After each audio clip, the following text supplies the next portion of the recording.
नमस्कार, जय हिंद, जय भारत। मैं संजय चौहान आपका स्वागत करता हूं।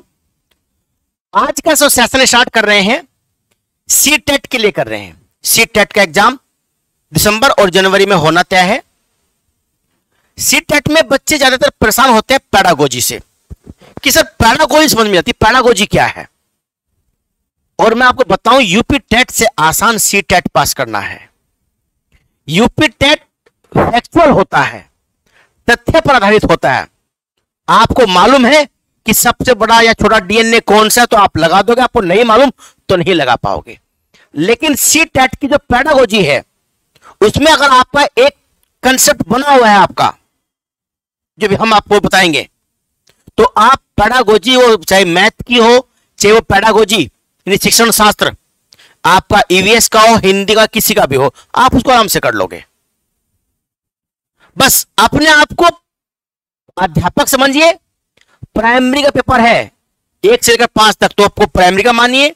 पेपर जूनियर का है 6 से लेकर 8 तक का, तो आपको जूनियर का अध्यापक अपने आप को मानना है और बच्चों को सर्वोच्च मानना है।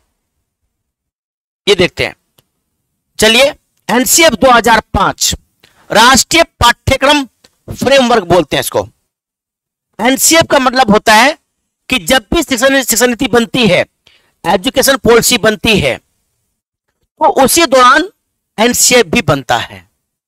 यानी अध्यापक और बच्चों का संबंध कैसा हो, शिक्षा कैसे दी जाए, कैसे जो बच्चों को हम शिक्षा दे रहे हैं वो राष्ट्र निर्माण में कैसे सहायक हो सके, कैसे एक अच्छा नागरिक बनाया जा सके और आप कैसे बच्चों के साथ सभ्य व्यवहार कर सके, इनके बारे में एक पूरी रूपरेखा तैयार की जाती है। ऐसे एनसीएफ भारत में 4 बने हैं। सबसे पहला जो एनसीएफ था 1975 में आया, पहले वाला। दूसरा 1988 में आया, जो कि राष्ट्रीय शिक्षा नीति 1986 की पूर्ति के लिए था। 1992 में कुछ सुधार किया गया, उसमें चेंज किया गया।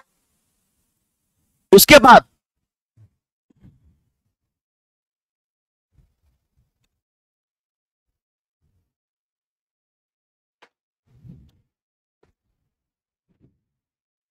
मामले 2000 में आया और फिर 2005 में आया। 1992 में क्या किया गया था, जो आपकी नेशनल एजुकेशन पॉलिसी 1986 थी, उसमें कुछ बदलाव किया गया था 1992 में। उस बदलाव को एनसीएफ में बाद में शामिल कर लिया गया था। एनसीएफ ये आपके ईयर्स है जिस साल एनसीएफ आया है, national curriculum framework. National curriculum framework बोलते हैं इसको, राष्ट्रीय पाठ्यक्रम परिचर्चा। अब ये है क्या, ये चीज है क्या, ये देखिए आप। एनसीएफ का जो बेसिक स्ट्रक्चर है वो देख लीजिए आप, किसने बनाया, कितने मेंबर थे, कौन क्या था। एनसीएफ बनाने का जो आधार था 1986 की जो पॉलिसी थी वो था आधार। इसके अलावा बच्चों को जो शिक्षा दी गई, जो मेन मोटिव था इस एनसीएफ का, जो कमेटियां बनाई गई थी, जो समिति एनसीएफ के लिए बनाई गई थी, उस समिति के जो अध्यक्ष थे वो प्रोफेसर यशपाल थे। प्रोफेसर यशपाल भारत के बहुत बड़े शिक्षाविद हुए हैं, बहुत बड़े, बहुत किताबें इन्होंने लिखी है। ऐतिहासिक, मेनली इतिहास के प्रोफेसर थे और बहुत अच्छी अच्छी किताबें। आधुनिक भारत में आप किताब पढ़ते हो, ग्रोवर की, बीएल ग्रोवर, यशपाल ग्रोवर की किताब आती हो, तो उनमें बहुत बड़ा योगदान इनका रहा है।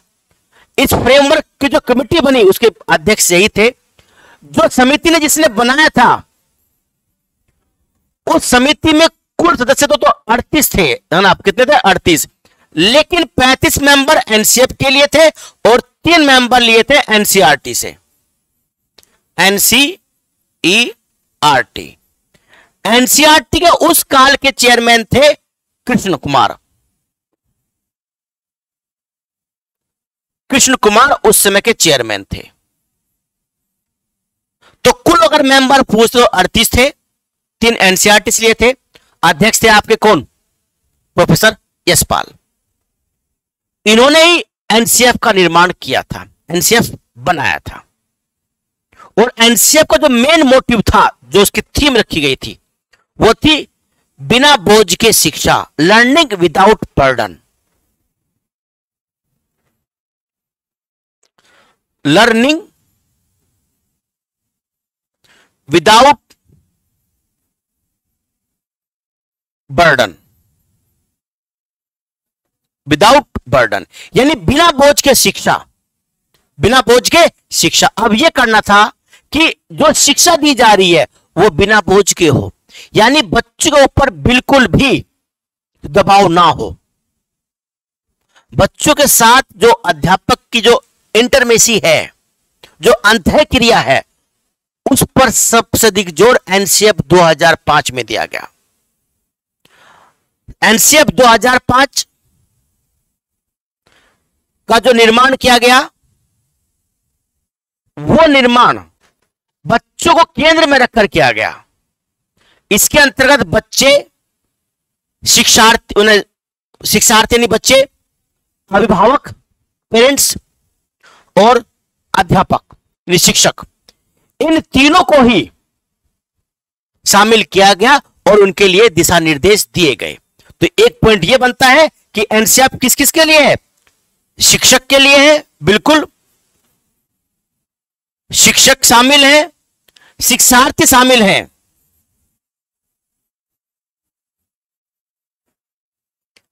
यानी बच्चे शामिल हैं और अभिभावक भी शामिल हैं।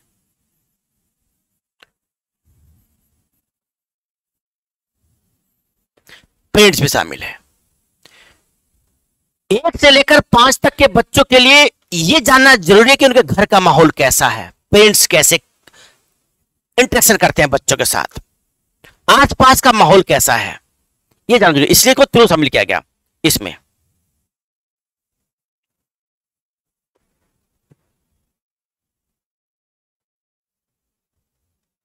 एक ये देखो, हाँ ध्यान रखिए आप, पाठ्यक्रम का आधार 86, 1992 और ये तो 92 का आधार था, और एक बार बता था आपको आधार क्या था, लर्निंग विदाउट बर्डन। उद्देश्य जो रखा गया वो पाठ्यक्रम तय करना, पाठ्य पुस्तक तय करना और शिक्षण विधियां तय करना। सिलेबस कैसा बनाया जाए, किस तरह का सिलेबस हो। बच्चे जो होते हैं वो जब वो 5th तक होते हैं, 5वीं तक होते हैं बच्चा, यानी 1 से लेकर 5 तक का जो बच्चा होता है वो सभी चीजों को होलिस्टिक रूप से देखता है। होलिस्टिक मतलब होता है सर्वांगीण रूप से, समग्र रूप से देखता है। वो साइंस और आर्ट के विषय को अलग अलग नहीं कर पाता। इसलिए आपको मालूम होना चाहिए कि जो एनसीईआरटी जो पुस्तक है ईवीएस की, वो 3rd क्लास से शुरू होती है और 5 तक जाती है। 3rd, 4th, 5th 3 क्लास की एनसीईआरटी ईवीएस की होती है। उससे पहले भाषा की होती है, और भाषा भी लर्निंग का विषय है। भाषा क्या होती है, एक्वायर की जाती है भाषा, हम भाषा को एक्वायर करते हैं, ठीक है।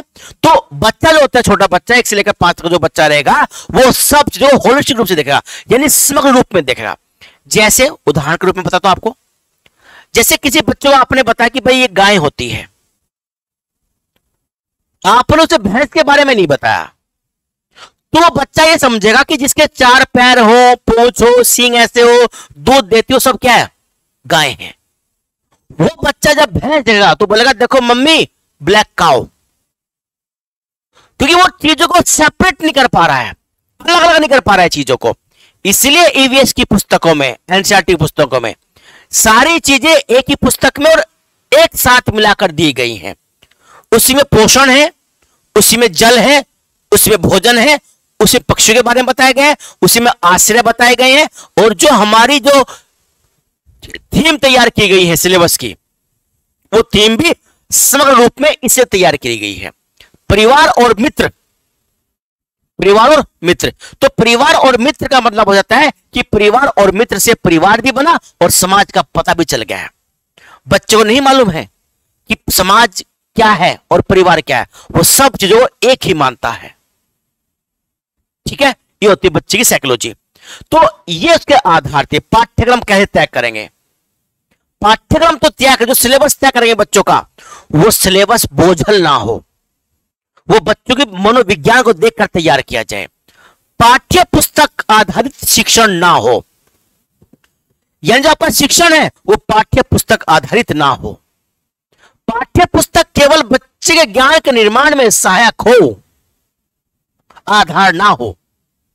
बच्चे को पाठ्य पुस्तकों से यानी विद्यालय से बाहर के ज्ञान से जोड़ा जाए, बच्चे को खुद अपने ज्ञान का निर्माण करने दिया जाए, उसको पूरा अवसर मिलना चाहिए बच्चे को अपना ज्ञान निर्माण करने का।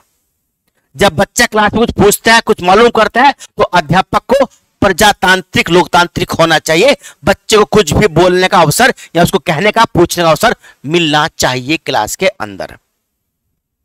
ये बातें होती हैं। तो यानी पाठ्य पुस्तक तैयार करी जाए और पाठ्य पुस्तक जितनी रोचक हो उतना अच्छा है। आप ईवीएस की पुस्तकों में देख लीजिएगा, उसमें लिखा होगा कि आओ सीखें,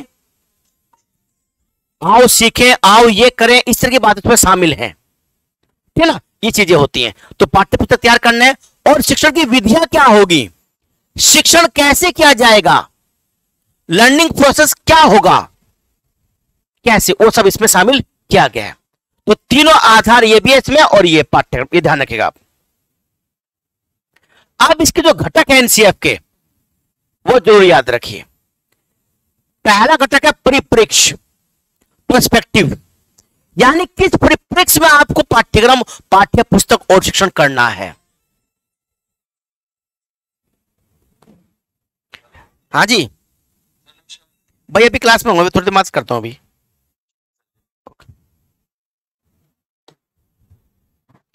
तो परिप्रेक्ष्य, पर्सपेक्टिव क्या है, किस उद्देश्य के लिए बनाया जा रहा है।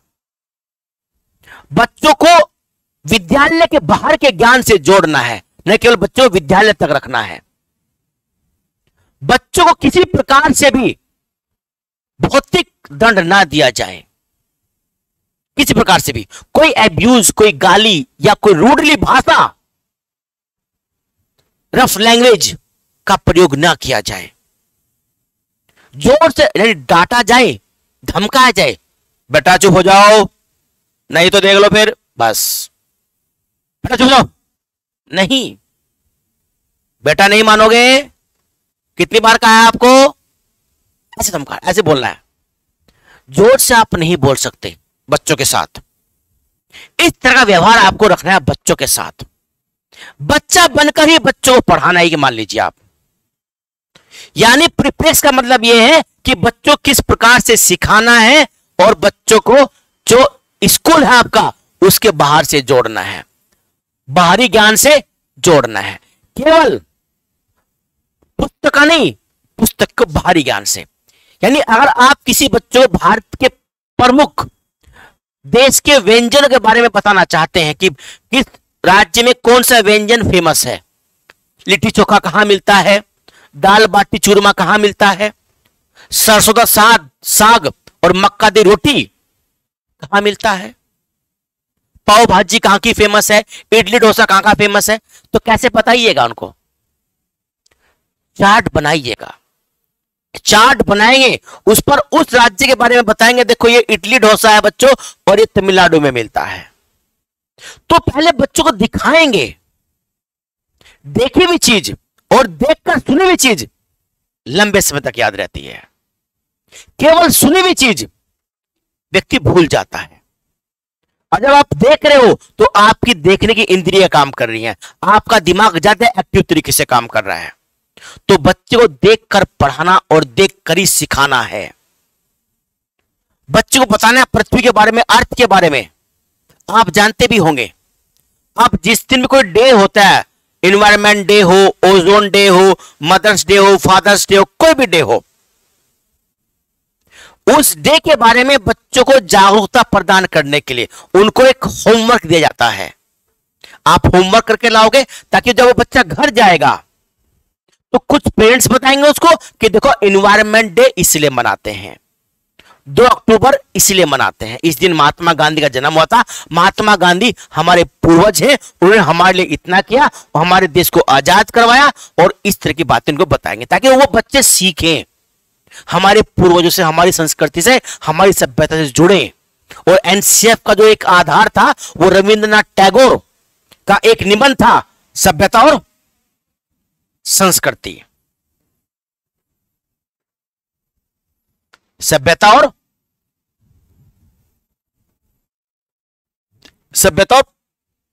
प्रगति।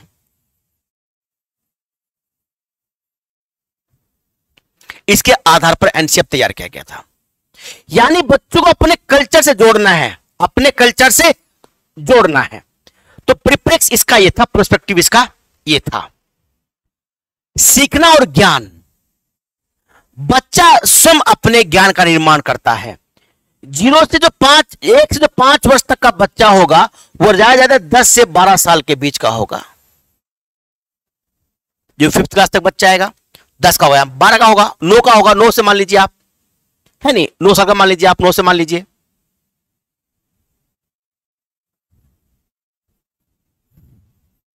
नौ से 11 तक का बच्चा होगा वो। अब इस उम्र का जो बच्चा, आप जानते हैं, आपने बीएड बीटीसी किया है, हमारे ब्रेन का विकास 7 वर्ष की उम्र तक होता है बस। 7 साल के बाद हमारे ब्रेन का विकास नहीं होता। 7 साल के बाद हमारे ब्रेन का केवल एक्टिवेशन बढ़ता है, उसकी एक्टिविटी बढ़ती है, उसका आकार नहीं बढ़ता।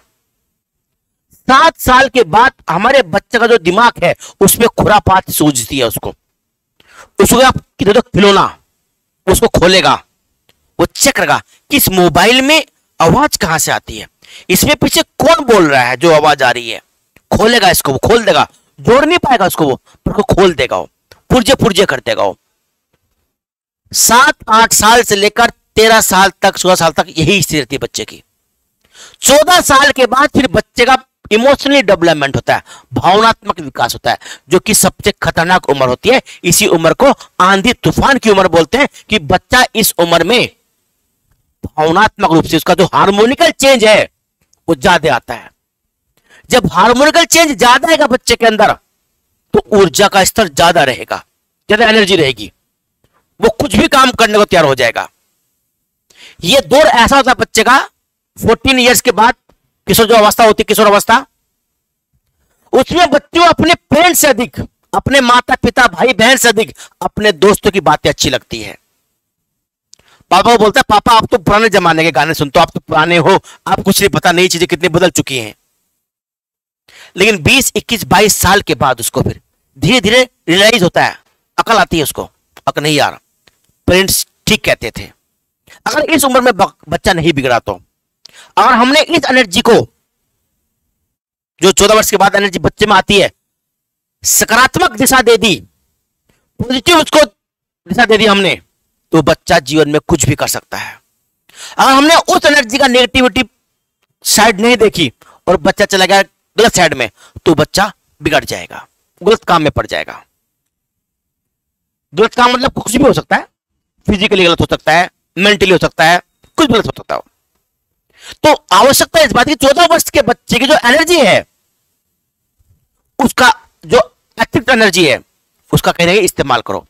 इसलिए बच्चों, आपने देखा होगा प्रैक्टिकल स्तर पर हम क्या देखते हैं कि जो बच्चे साइंस के होते हैं उनके चांस बिगड़ने के कम होते हैं। बीएससी में बिगड़ने मतलब क्या होता है कि वो जो बच्चे साइंस के हैं, वो फिजिक्स, केमिस्ट्री, मैथ, बायो जो भी लेते हैं, वो उसमें रहते हैं। कभी लैब में जाएंगे, कभी आप ट्यूशन पढ़ेंगे, उनको समय ही नहीं मिलता है, उनकी एक्स्ट्रा एनर्जी सारी व्यय हो जाती है। जो बच्चे खेलते हैं, खिलाड़ी होते हैं, जिनका खेल के प्रति जुनून होता है, वो बच्चे भी कम बिगड़ते हैं। जब उनकी सारी एनर्जी खेल में व्यस्त होगी, खेल में खत्म होगी। और जो बच्चे 8 साइड के होते हैं, ये कोई तथ्य नहीं है, एक रिपोर्ट का बता रहा हूं आपको मैं, जो बच्चे 8 साइड के होते हैं या कॉमर्स के होते हैं, उनको पढ़ने के लिए बहुत लंबा समय नहीं चाहिए होता है। वो 1-2 महीना पढ़ते हैं और एग्जाम दे लेते हैं, उसमें वो अच्छे नंबर भी ले आते हैं, ऐसी बात नहीं होता है।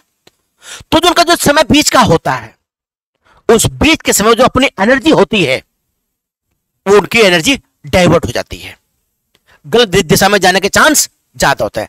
ऐसा नहीं कि साइंस का बच्चा नहीं बिगड़ेगा, बहुत सारे बच्चे देखे हैं सिगरेट पी रहे हैं और बहुत सारे काम कर रहे हैं, बिगड़ जाते हैं।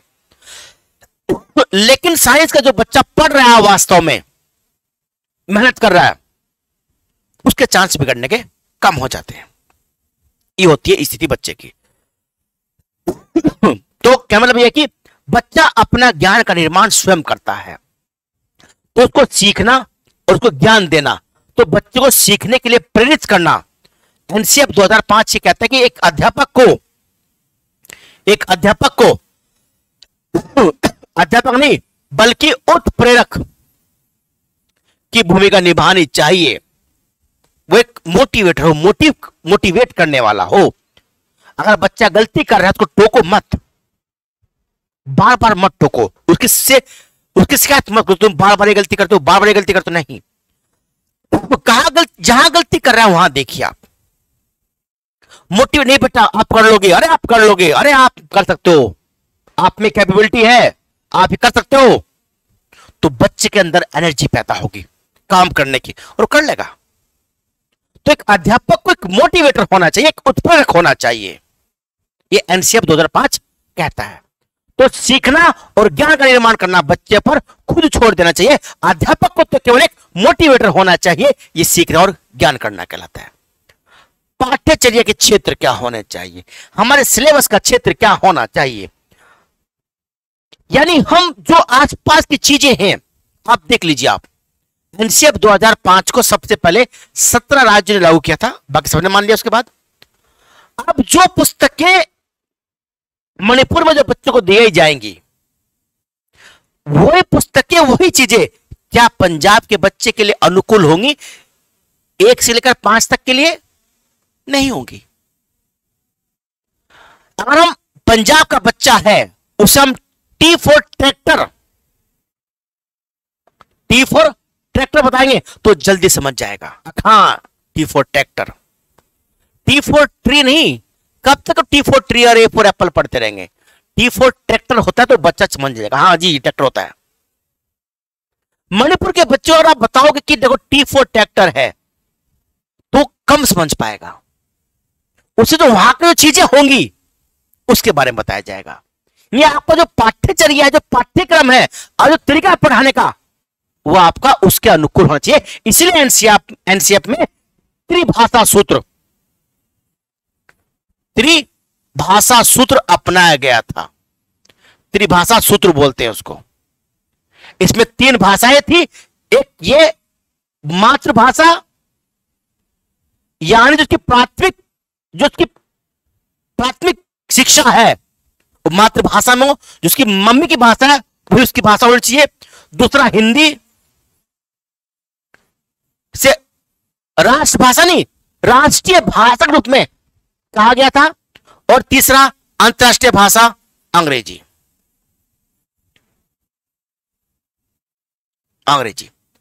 ये त्रिभाषा सूत्र अपनाया गया था।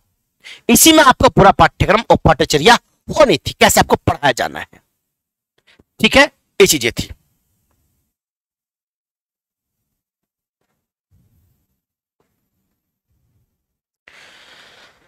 पाठ्यचर्या, कक्षा और कक्षा का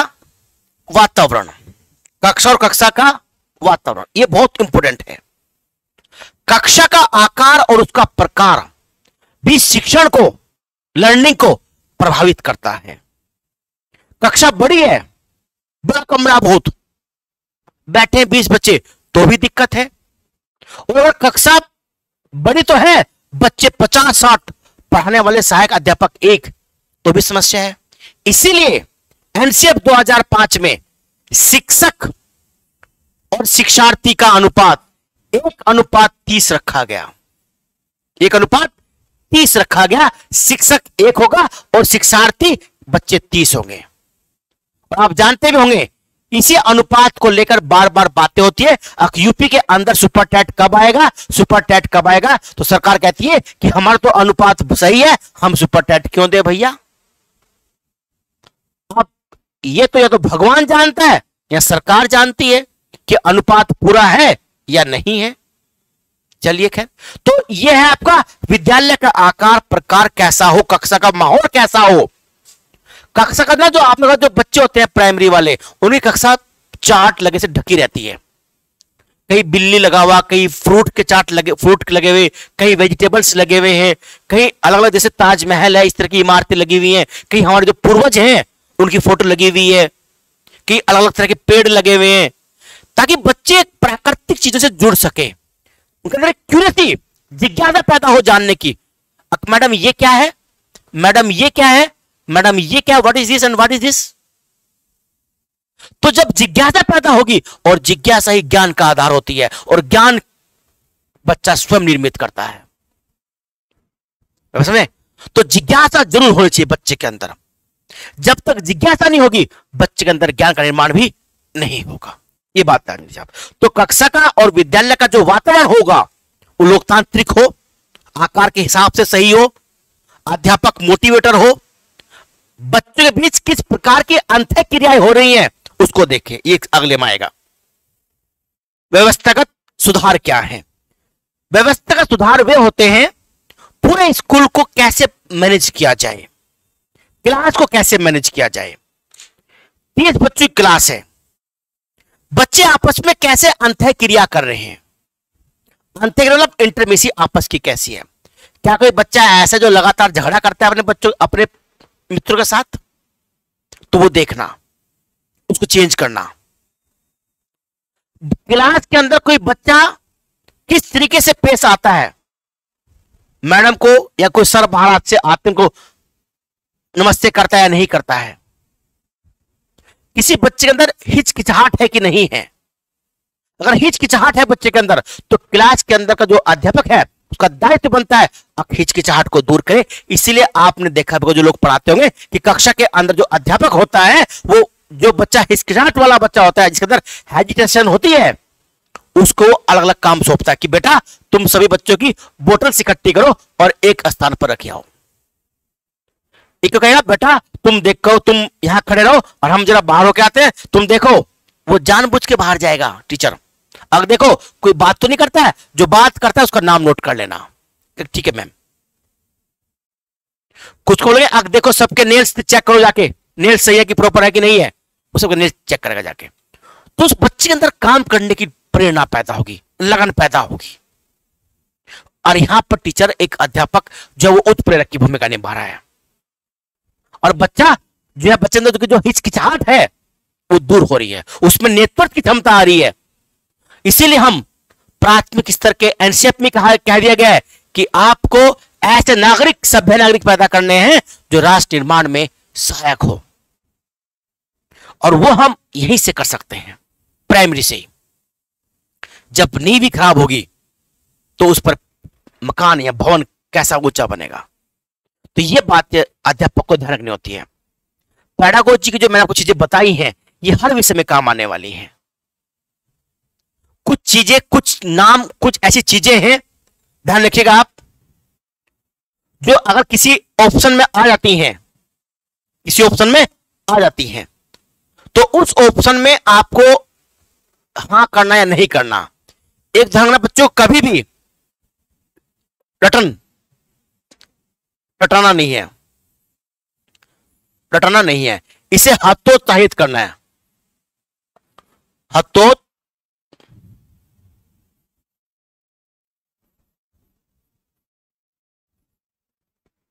किसे करना है हतोत्साहित? रटने को। रटना नहीं है, लर्निंग करानी है, सिखाना है।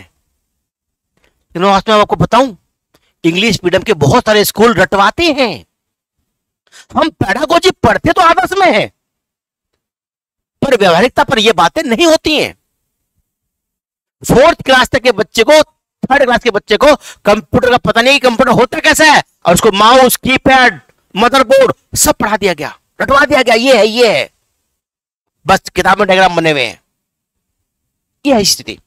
तो हमको आदर्श पढ़ना है, प्रैक्टिकली हमको, व्यवहारिक पर हमको करना कुछ और है। तो रटना नहीं है। बच्चे के कहीं भी अगर तकनीकी ज्ञान आ जाए, तकनीकी, तो वो ऑप्शन सही नहीं होगा। कहीं भी परिभाषा पढ़ाने के लिए आ जाए कि बच्चों को परिभाषा सिखानी है, रटानी है, नहीं। कहीं भी दबावपूर्ण प्रक्रिया आ जाए, वहां ऑप्शन नहीं होगा, न ये करना है न रटाना है। ठीक है, बच्चों को जहां पुस्तकों के बारे में बताना हो, यानी क्या पुस्तक आधारित, पुस्तक केंद्रित, पुस्तक केंद्रित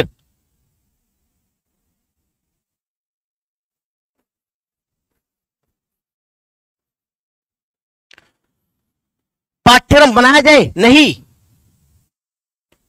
बाहर से जोड़ा जाए शिक्षक विद्यार्थियों को, क्या बच्चों को बोलने का पूरा अवसर दिया जाए, यस, बच्चों को बोलने का पूरा अवसर दिया जाए। क्लास का माहौल लोकतांत्रिक हो, बिल्कुल हो। क्या बार बार शिकायत करी जाए, नहीं। ये सब बातें हैं। तो इन चीजों को आप देखिए, एक बार फिर क्लास को बार बार रिवाइंड करके सुनिए, दिमाग में चीजें बैठ जाएंगी। ऐसी एक और क्लास पेडागोजी की कल को लेकर आएंगे। इससे आपको बहुत लाभ मिलेगा, बहुत कुछ आपको लाभ मिलेगा। जब आप एग्जाम में बैठेंगे तो कुछ बातें आपको सोच के दिमाग में रखनी है।